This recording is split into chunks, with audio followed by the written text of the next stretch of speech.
Vamos a iniciar, hermanos, con la clase del estudio del día de hoy. Hermanos, acabamos de terminar lo que es el capítulo número 19, que nos habla acerca de la ley. Y hoy estamos entrando al capítulo número 20 de nuestra confesión, que nos habla acerca del Evangelio y el alcance de su gracia. Bueno, para quienes han tenido la oportunidad, se han dado el tiempo de estudiar un poco las confesiones de fe, no es que sean, hermanos, las principales, sino que a lo mejor quizás las más conocidas, como es el caso de la Confesión de Fe de Westminster. Este capítulo, a partir de aquí, hermanos, empieza una pequeña diferencia en cuanto a la estructura de los capítulos. ¿Sí? ¿Por qué? Porque la Confesión de Fe de Westminster no tiene el capítulo 20. No tiene un capítulo que se llame del Evangelio y el alcance de su gracia. Aun cuando todos los demás son iguales, este es diferente. La Declaración de Saboya, hermanos, que es de donde los bautistas particulares agarran este capítulo, sí lo contiene. Ahora, no quiere decir en ningún sentido, hermanos, que los que se adhieren a la Confesión de Fe de Westminster no crean en el Evangelio y en el alcance de su gracia. No, eso no quiere decir, hermano. Está incluido de forma general. Lo que hicieron, hermanos, con este capítulo, los escritores de la Declaración de Saboya, de alguna manera, resumir, concentrar y suplementar la enseñanza que se halla en toda la confesión de fe. Este capítulo, hermanos, el capítulo 20, de alguna manera, como les comentaba, resume, concentra y suplementa toda la confesión de fe. Son 4 párrafos, hermanos, que son importantísimos que entendamos, porque es el foco central, hermanos, de la confesión. Hermanos,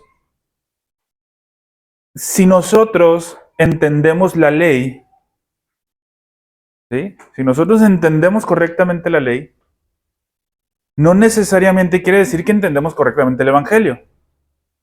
¿Sí? Ojo, no necesariamente quiere decir que entendemos correctamente el Evangelio.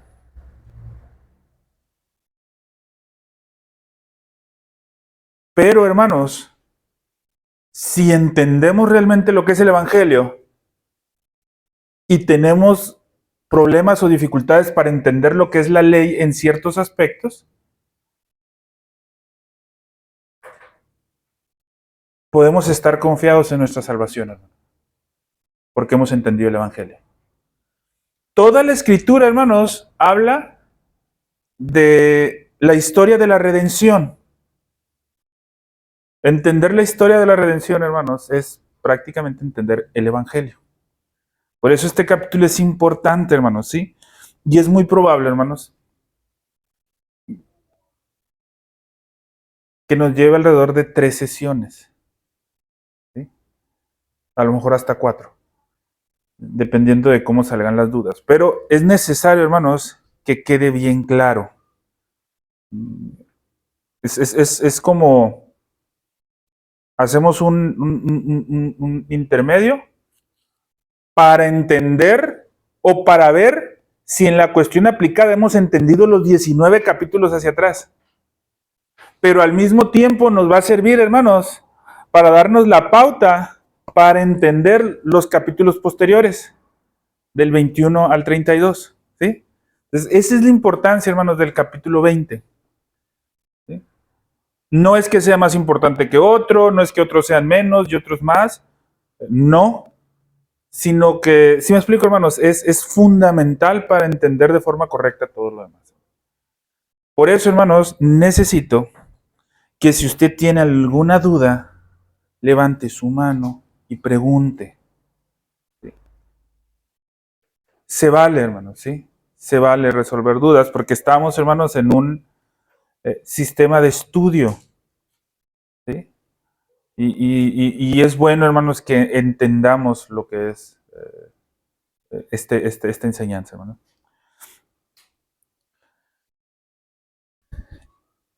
Todas las afirmaciones doctrinales dentro de la confesión, hermanos, tienen una intención de refutar una enseñanza. ¿Sí? Están escritas, hermanos, con la intención de declarar la postura que tenían en cuanto a una enseñanza, pero al mismo tiempo querían declarar esta postura para refutar una enseñanza errónea. ¿Sí? Y este capítulo, hermanos, tiene la intención de refutar la enseñanza sobre el menosprecio que muchos tenían y que aún tienen en la actualidad sobre la necesidad de la revelación especial contenida en las Sagradas Escrituras en lo referente a la salvación. Ojo, hermanos, si recordamos que hablábamos en el inicio casi, cuando estudiamos el capítulo 1, sobre una revelación general y una revelación especial o específica. ¿Sí recuerdan, hermanos? ¿Sí? Mi hermana Saraí, mi hermano Mario, mi hermana María Elba y Yanis y Araceli no pueden contestar. Y Beto tampoco, porque ya mire que hizo así. Voy a ir con los que no hicieron así, hermanos, ¿sí? Porque los que hicieron así quiere decir que es que ya se la saben, hermanos, ¿sí? ¿Cuál es la revelación general? De los demás hermanos, ¿cuál es la revelación general? ¿O cuál es la revelación específica? ¿Sabemos, hermanos? Si no sabemos esto, hermanos, vamos a tener problemas al entender este capítulo. Y ojo, hermanos, no estamos diciendo que no sea salvo aquel que no entiende esta diferencia. No. Pero aquel que entiende esta diferencia va a ser un aspecto sumamente importante para sostener una seguridad de la salvación. Que recordemos, hermanos, que seguridad de la salvación no es lo mismo que la fe salvadora. Es decir, tú puedes no tener una seguridad, pero no necesariamente significa que no seas salvo. Ahora, si eres salvo, eres diligente en estudiar las promesas de Dios y el Espíritu Santo pone en ti el entendimiento y te esfuerzas por alejarte del pecado, seguramente te va a dar esa seguridad. Pero esto es importante, hermanos. Entonces, volvemos.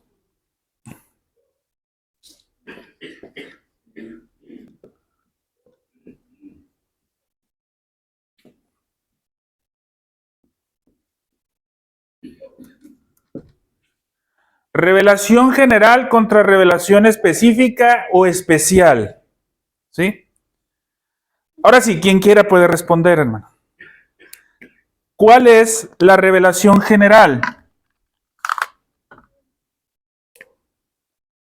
Quien quiera, hermanos, ahora sí.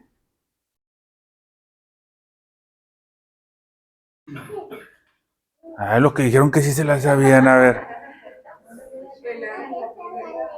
Sin miedo, hermano, sin miedo. Si nos equivocamos no pasa nada, o sea, simplemente pues aprendemos, ¿no?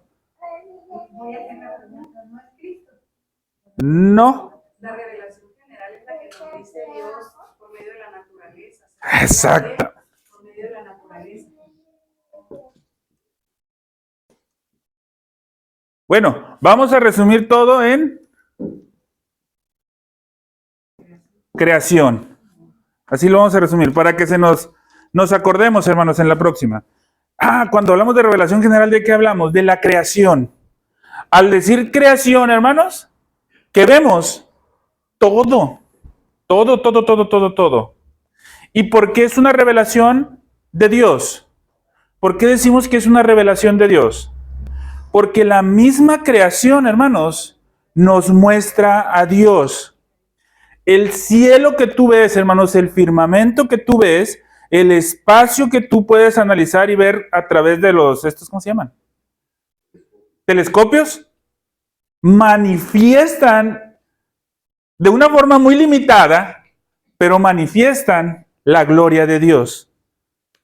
Hermanos, ¿qué acaso no es maravilloso lo que se ve en el cielo, hermanos? Si les ha tocado ver, hermanos, cuando se nubla de repente de un color muy bonito, así como amarilloso, naranja, así. Y uno que dice, mira, pareciera como un esplendor bien. ¿Sí? Se ve el poder de Dios. El hombre, hermanos, forma parte de la revelación general o de la revelación específica. General. Ahora sí pueden responder quien quiera, hermanos. El hombre forma parte de la revelación general. ¿Por qué, hermanos? Una es parte de la creación de Dios, hermanos, sí, eso totalmente. Pero, específicamente, hermanos, ¿por qué? Porque fue hecho a imagen y semejanza de Dios. Entonces, la revelación general, ¿qué es? Dentro de la creación, la que de alguna manera nos refleja, aunque sea de forma muy limitada, la gloria de Dios. Y eso es todo lo que podamos ver, hermano. ¿Sí? Un carro. En parte a lo que el Señor le permite al hombre, en el conocimiento, la ciencia, lo que hace. Sí. Entonces, el carro propiamente no, ¿verdad? El carro propiamente no. Pero los elementos que se forman o que se conforman o se unen para formar el carro, lógicamente sí, porque es parte de lo que la creación de Dios hizo, ¿no? Entonces, hasta aquí estamos, ¿eh? Entonces, tenemos palomita. No olvidemos esto, hermanos. Esto es básico, hermanos. Es importante. Revelación general. Toda la creación que manifiesta la gloria de Dios. Al ser el hombre hecho imagen y semejanza, pregunta difícil de examen. La ley de Dios ¿es una revelación general o es una revelación especial? ¿Cuántos creen que es una revelación? Sí. Creo que es una revelación general, porque aún el Congreso lo tiene. Es una revelación general, hermanos. ¿Sí? Ojo, es una revelación general dada al hombre hecho imagen y semejanza. Es una revelación que se convierte en especial cuando se da a Moisés en las tablas de la ley. Ahí se convierte, entonces en algún sentido podemos decir, es general, pero también en algún sentido es especial, porque llegó un punto en el que se convirtió en especial, fue revelada por Dios.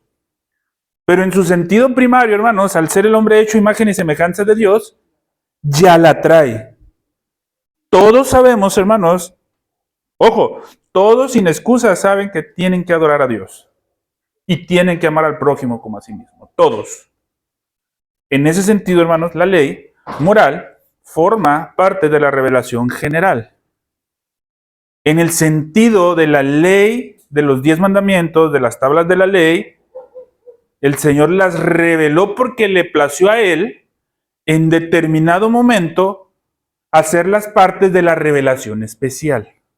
Ya casi con esto estamos contestando la otra pregunta, hermanos. Ahora, ¿qué es la revelación especial? Todos pueden contestar, hermano. ¿Qué es la revelación especial? Aquella en la que el Señor se nos revela a nosotros. Así de sencillo, hermanos.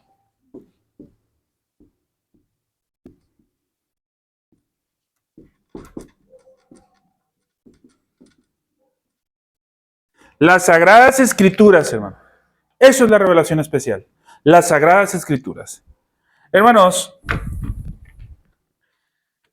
este librito que ves aquí es la revelación especial de Dios. No vamos a idolatrar el material, ¿sí? Pero lo que contiene aquí es la palabra de Dios. Hermanos, un consejo, hermanos. No es una obligación. Es un consejo muy personal. Y ojalá, hermanos, se tome. No deje Biblias aquí en el templo.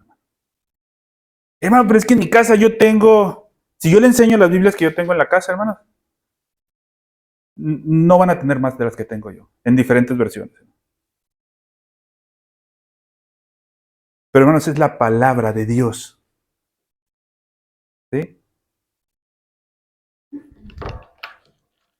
Esta debe de andar conmigo siempre. En algún sentido, hermanos, yo eso le aprendí al pastor. Porque antes yo que siempre lo miraba, me daba curiosidad, que siempre traía una bolsita negra a un lado. Y no es que era una bolsita de mandado ni nada así, hermanos. Era una Biblia con, ¿cómo se llama? Sí, con zipper. Ese que le llaman portabiblias, no sé cómo le llaman, ¿no? Exactamente, con una agarradita así. Yo decía, ¿por qué todo el tiempo? O sea, ¿para dónde lo mirabas, hermano? Tú lo mirabas pasar ahí en la casa por la cuadra donde viven mis papás, que ahí fue donde inició Torrefuerte. Y tú lo mirabas pasar por donde lo mirabas pasar, ahí va con su maletincita así de la Biblia, hermano. Hermanos, es un consejo. No es, hermanos, algo que podríamos decir, es pecador porque dejas la Biblia aquí. No. Pero, hermanos, manifiesta realmente el interés que tú tienes sobre esto. No lo dejes. No lo dejes. Así tengas 1, 2, 3, 4, 5 versiones en tu casa. Porque la Biblia, hermanos, no es para tenerla guardada en 2, 3 lugares. Para tenerla contigo. Porque es la revelación especial. ¿Se imagina, hermano, algo especial que dejamos ahí? No, hermano. Yo les recomiendo eso, hermano, ¿sí? Continuamos, hermanos, revelación especial, revelación general. Entonces, hermanos, este capítulo 20 del que estamos hablando fue escrito con la intención de refutar un movimiento o una doctrina teológica, ¿sí? Una tendencia intelectual que en aquel tiempo en que fue escrita la confesión estaba teniendo sus primeros indicios, ¿sí? Y fue escrita para refutar eso que más adelante, hermanos, se convertiría en un movimiento más fuerte, ¿sí? Que a esto se le conoció como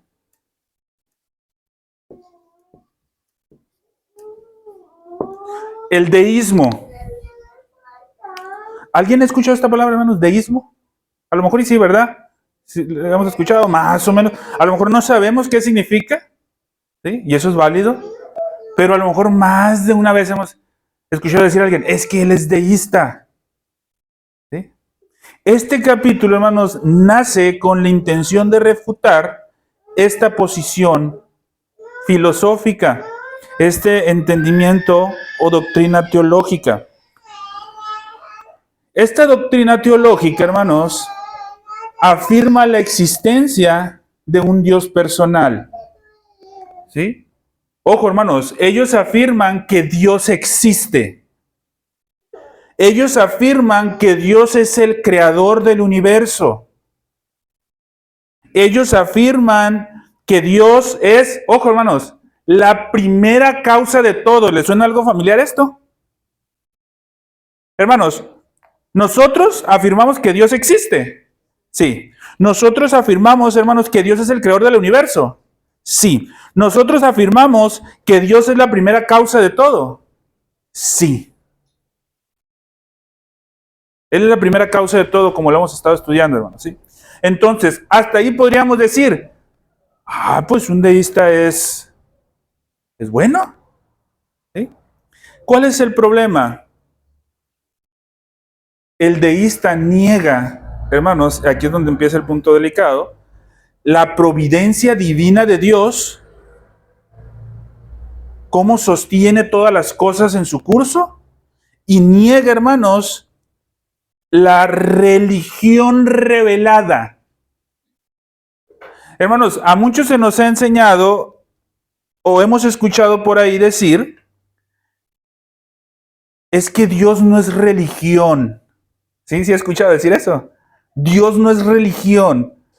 Dios es, ¿qué dicen? Relación. Tú tienes que relacionarte con Dios, no tienes que ser religioso. Y hermanos, suena muy bonito, hermanos. ¿Sí? Suena algo que pudiera ser atractivo. Es que no es religión. La religión hace que la gente se aleje de Dios. Estos hombres iniciaron esa postura, hermano. ¿Qué afirmaban estos hombres, hermanos? Que esto no era necesario teniendo esto. ¿Quiénes tienen acceso a esto? En el mundo, ¿quiénes tienen acceso a esto? A entender esto, la revelación general de Dios. Todos. En el mundo, ¿quiénes tienen acceso a entender la revelación especial? Exactamente, solamente los elegidos, ¿no? Los creyentes. ¿Sí? Entonces ellos decían, no. Esta posición de que existe una revelación especial que solamente es dada y entendida por ciertas gentes y que te mueve a una religión conforme a un escrito humano, eso es lo que decían, hermanos. No es verdaderamente lo que es Dios. A Dios no le importa las cuestiones religiosas. A Dios lo que le importa es tu relación íntima con Él. ¿Sí? Y si ustedes se dan cuenta, hermanos, esto puede sonar muy piadoso. Esto puede sonar quizás muy correcto para muchos. ¿Sí? Tú y Dios, exactamente, tú y Dios. ¿Sí? Lo que hagas, hermano, no importa, tú y Dios. ¿Y saben cuál fue los pensamientos que empezaron a surgir después de esto? Primero, entonces, ¿qué necesidad de estar en una iglesia local? Puedo pertenecer a cualquiera en el mundo. ¿Por qué? Porque la imposición de formar parte de una iglesia local, como únicamente está en la escritura, y ese es un escrito de hombre, no me puedo someter a eso. Eso es religiosidad. Y yo no puedo ser religioso. Yo soy cristiano, no soy religioso. Y luego, hermanos, te llevo a otro punto. Como ya visité la iglesia de acá, visité la iglesia de allá, luego visité la iglesia de acá, y luego la de acá, y luego la de acá. Y ni en la de acá, ni en la de acá, ni en la de acá, ni en la de acá, ni en la de acá me sentía a gusto. Mejor yo creo que en la casa, yo solito, con una relación íntima con Dios, así puedo vivir. Y no importa lo que los demás me digan. Y no importa que en la escritura diga así. Aquello que me limite en lo que yo quiero hacer, y ojo, en lo que el Espíritu Santo pone en mí, es religiosidad. Así está escrito aquí. No dejen de congregarse como algunos tienen por costumbre, pero el Espíritu Santo a mí me dice que yo puedo estar a gusto y contento en mi casa.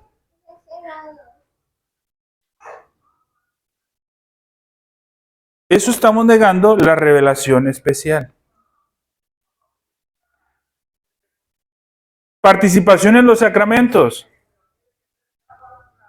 No, yo no me quiero bautizar porque el bautismo únicamente me va a comprometer con un grupo de personas. Y yo estoy comprometido con Dios. Pastor, aquí en la iglesia yo le puedo ayudar en lo que sea, pero no me quiero bautizar porque mi compromiso es con Dios. Y si me bautizo, mi compromiso se va a mover a la iglesia. Entonces, no. O esa es otra, hermano, ¿sí? O me quiero bautizar porque el Espíritu Santo me puso en mí. El dar ese paso, pero no quiero membresía.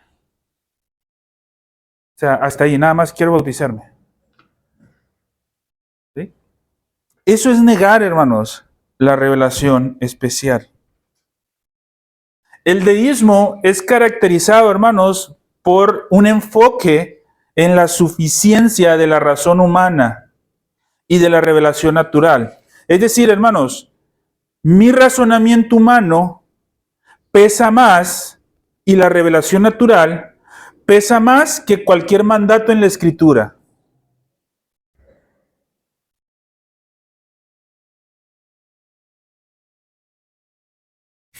Un ejemplo, hermanos.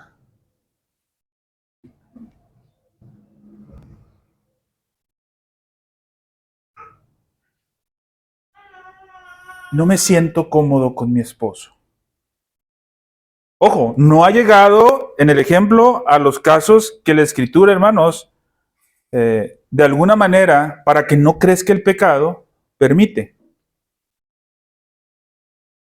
Es que mi esposo me habla bien feo, o mi esposa, hermanos. Póngale el esposo o esposa. Me habla muy feo. No me da para la comida. No me trata del todo bien. No me pega. Pero no me gusta cómo me trata. Y luego ponen como excusa, y no me deja tener una relación íntima con Dios. La Escritura dice que la mujer se quede con el hombre, o el hombre con la mujer. Pero en su razonamiento humano dice, no, esto no es posible. Pues si mira todo, me está dejando la responsabilidad a mí nada más. Y esta persona no actúa conforme a lo que debe de actuar. Si él cumpliera su rol, otra cosa sería. Entonces, hermano, te das cuenta que tu razonamiento humano, en ese caso, hermano, no estoy hablando directamente contra nadie, el razonamiento humano, en ese caso, se está poniendo por encima de la revelación.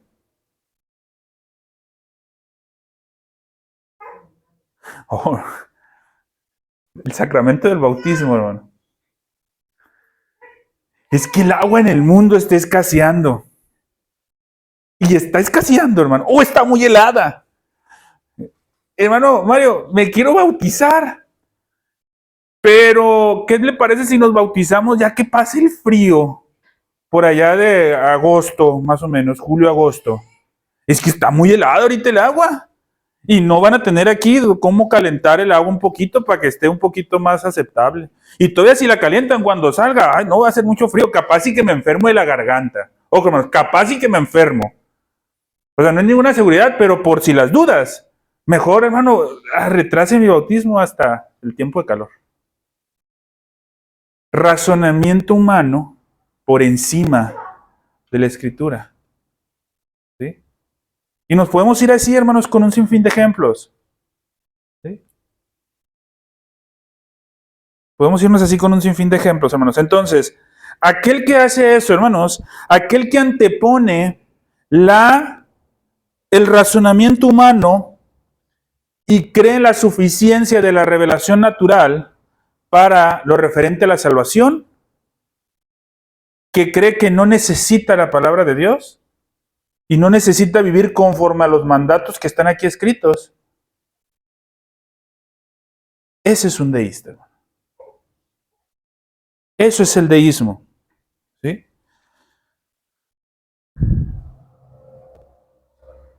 Por lo regular, estas personas, hermanos, tienen una oposición a esta revelación y a los principios distintivos del cristianismo.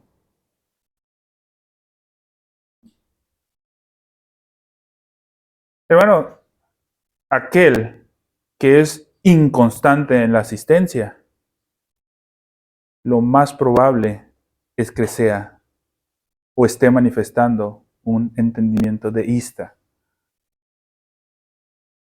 Es lo más probable, hermano. Y ojo, hermanos, es lo más probable bajo cualquier argumento que tú quieras poner. Estamos hablando de la asistencia el domingo, el día del Señor. Bajo cualquier argumento que tú quieras poner. Porque tú puedes decir, hermano, pero es que yo tengo que sostener a mi familia.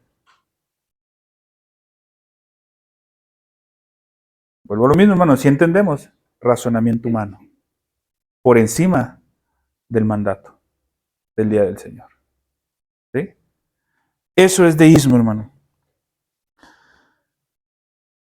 Estos hombres buscan establecer una base completamente racional, para la existencia de Dios y la moralidad.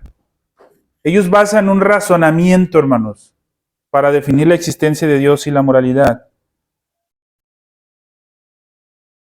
Y estos hombres, hermanos, por lógica, estaban en contra de la enseñanza bíblica que nos afirma que hay una revelación especial dada y entendida únicamente a algunos hombres y mujeres para saber la forma adecuada de adorar y servir a Dios. Ellos decían, no, es que no, es imposible que Dios le dé el entendimiento solamente a unos cuantos elegidos para entender la forma adecuada y correcta en la que se sirve a Dios. No, uno puede servir a Dios de forma adecuada y correcta en donde sea y como quiera, haciéndolo todo con una conciencia limpia. ¿Sí? Si nos damos cuenta, hermanos, de la diferencia que hay. ¿Sí? ¿Sí queda claro esta parte, hermano? ¿Sí? Razonamiento, hermanos, ¿sí? Nunca está por encima de la escritura. Ahora, no quiere decir que el razonamiento sea malo. Estudiamos en otras clases, hermanos, sobre todo cuando hablamos acerca de Dios y cuando hablamos el espacio especial que tuvimos de 3 sesiones sobre Dios, sobre que a Dios se le conoce también por medio de la razón. Es imposible, hermanos, que alguien salga afuera, vea el firmamento y niegue la existencia de Dios. Hermanos, el simple hecho de ver a los pajaritos dando así con aleteo y que no recuerdo cómo se llaman esos pajaritos, colibríes, que se paran en un espacio y se quedan ahí, hermanos, por mucho tiempo. ¿Cómo entiendes eso, hermanos? Que con un simple aleteo este animalito se pueda quedar parado en un simple espacio. Y con las mismas alas o alas parecidas, una paloma, un halcón o cualquier otra especie de ave no puede hacer lo mismo. ¿Cómo? O sea, uno sí y otro no. Inclusive, hermanos, a lo mejor otros pajaritos no pueden hacer lo mismo. ¿Cómo entendemos eso? ¿Sí? Entonces, hermanos, continuamos. Las doctrinas bíblicas que se enseñan en este capítulo responden a los ataques de este deísmo incipiente o que estaba creciendo apenas en aquel tiempo, pero son de mucha utilidad en la actualidad. Entonces, hermanos, revelación especial. ¿Sabemos qué es? Esperemos no se nos olvide, hermanos. Revelación específica y revelación general. ¿Sabemos qué es? Esperemos no se nos olvide. ¿Qué enseñanzas nos dejan, hermanos, o nos va a dejar este capítulo? Hay 3 enseñanzas, hermanos, ¿sí? Con esto estamos introduciendo apenas, hermanos. Por eso le digo que a lo mejor nos va a dar entre 3 y 4 sesiones.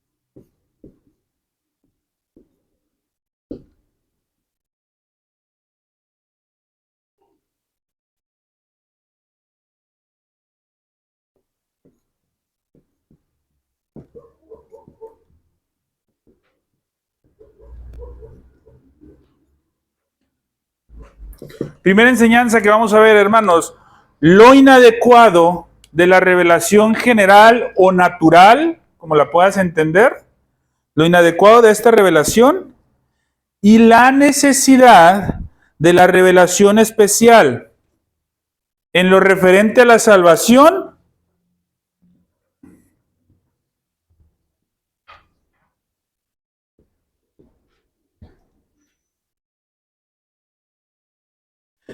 y la religión verdadera. Hermano, cuando le diga, es que tú eres religioso, no tengas miedo, hermano. No es una ofensa. Sí, somos religiosos. Porque entendemos la forma correcta y adecuada. En el entendido correcto, hermanos, de decirlo de alguna manera, de los ritos que se tienen que hacer para adorar a Dios. ¿Sabe usted, hermano, que esto que venimos y hacemos ahorita de alguna manera es un ritual litúrgico? A lo mejor no estamos acostumbrados a escuchar esa palabra, hermanos. Pero la realidad es que es un ritual litúrgico que estamos ofreciendo a Dios. Tiene un orden dictaminado por Dios. Los días martes que estamos estudiando, hermanos, cómo debemos adorar a Dios, cuando terminemos de leer este libro, hermanos, y analizarlo, créeme que te vas a dar cuenta y vas a empezar a perder, si alguno de ustedes tendrá un rechazo hacia estas terminologías, te vas a dar cuenta que no es incorrecto. Cuando te digan, oye, ¿cuál es la liturgia que llevan a cabo en Torre Fuerte? ¿Cuál liturgia? No, la liturgia es de los romanos, herejes. No, hermano, nosotros tenemos una liturgia. ¿Sí? Y la liturgia se conforma de estos elementos que vamos a estar estudiando los martes. ¿Sí? Entonces, hermanos, enseñanzas que tratan de refutar es lo inadecuado de la revelación general y lo necesario de la revelación especial en lo referente a la salvación y la religión verdadera. Otra cosa que nos enseña, hermanos, es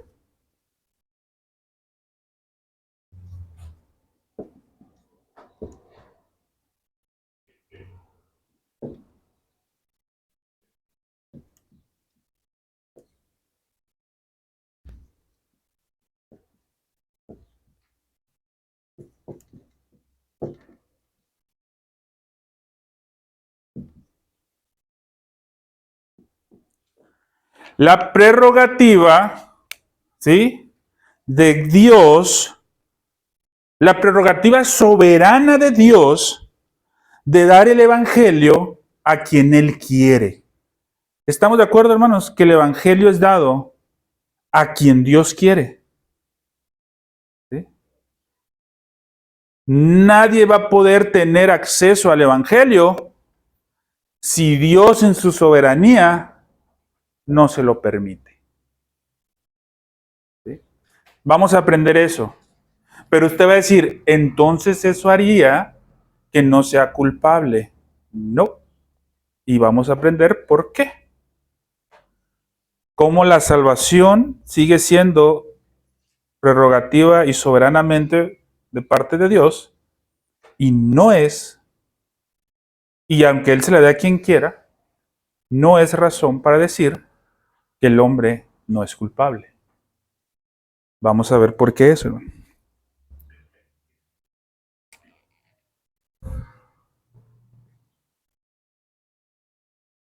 Y la tercera enseñanza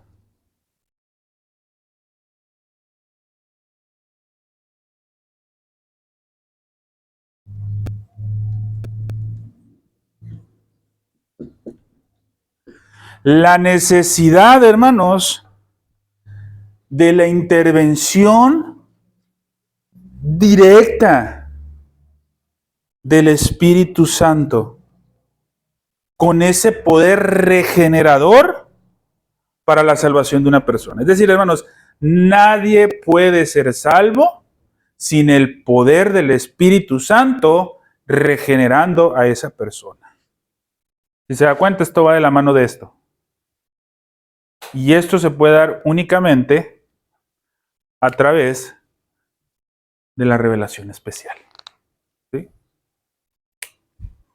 Párrafo 1, hermanos. Vamos a seguir porque todavía nos queda tiempecito. Párrafo 1 del capítulo 20 de nuestra confesión, hermanos. Leo y usted me sigue con su vista. Dice, habiendo sido quebrantado el pacto de obras por el pecado y habiéndose vuelto inútil para dar vida, agradó a Dios dar la promesa de Cristo, la simiente de la mujer como el medio para llamar a los elegidos, engendrar en ellos la fe y el arrepentimiento.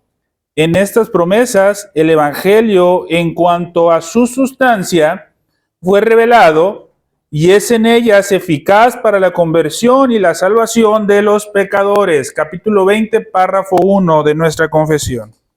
Mis hermanos, desde el tiempo de la caída, cuando el hombre quebrantó el pacto de obras, Adán, en ese momento ya no era capaz de alcanzar la vida.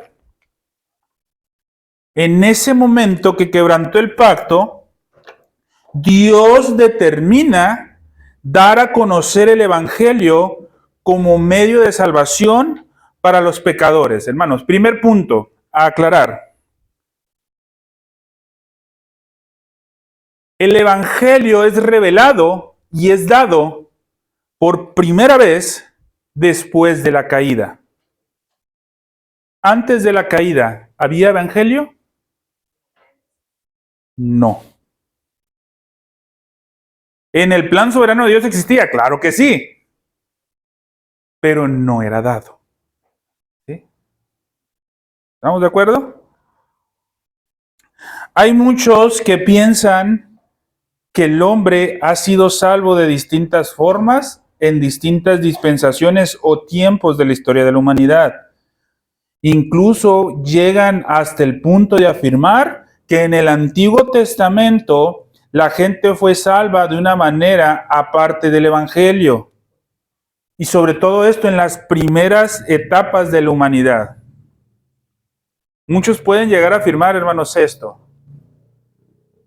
Es que el Evangelio se inauguró con el Señor Jesucristo en su venida. Y anteriormente no eran salvos por medio del Evangelio. El dispensacionalismo clásico, hermanos, el que inicia todas estas corrientes nuevas de enseñanza, ellos afirman eso, hermanos, y tienen 7 dispensaciones diferentes. Yo ya estamos viviendo en una, en la 6ª, si mal no recuerdo. ¿Sí? Hoy somos salvos por la gracia, porque gracias a Dios nos permitió vivir en esta dispensación. Pero allá los que les permitió vivir en la dispensación de la ley, ¿tenían que ser salvos por medio de la ley? El cumplimiento, imagínense, pues nadie fue. ¿Sí? Nadie pudo cumplirlo. Entonces, eso es erróneo, hermanos, ¿sí?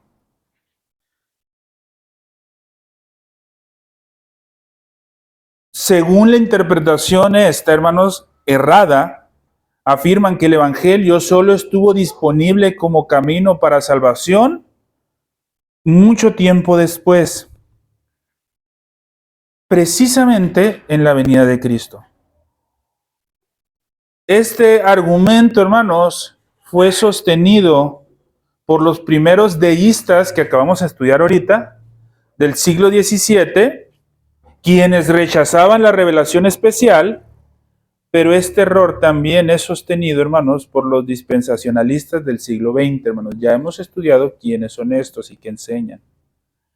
Contrarrestando estas enseñanzas, hermanos, la confesión de fe con argumento bíblico responde que la promesa concerniente a la simiente de la mujer, dada inmediatamente después de la caída en el huerto del Edén, a eso se le conoce, hermanos. ¿Alguien sabe? Génesis 3:15, hermanos. Esta es una pregunta de examen. El protoevangelio. Hay muchos que piensan, hermanos, que toda la revelación del Antiguo Testamento es el protoevangelio. No, hermanos. Génesis 3:15 es el protoevangelio. ¿Por qué Génesis 3:15 es el protoevangelio? Es la primera revelación del evangelio. La primera predicación del Evangelio, hermanos, la hizo Dios. El primer receptor de ese mensaje del Evangelio, ¿quién fue? Adán. Bueno, y Eva, ¿no? Que estaban ahí. Pero también, hermanos, la serpiente. ¿Sí? Dice Génesis 3:15, y pondré enemistad entre ti y la mujer, ¿sí? Entre tu simiente y la simiente suya. Esta te herirá en la cabeza y tú le herirás en el calcañar, hermanos. Ese es el evangelio predicado, hermanos. El evangelio predicado de parte de Dios se dio con estas palabras, hermanos.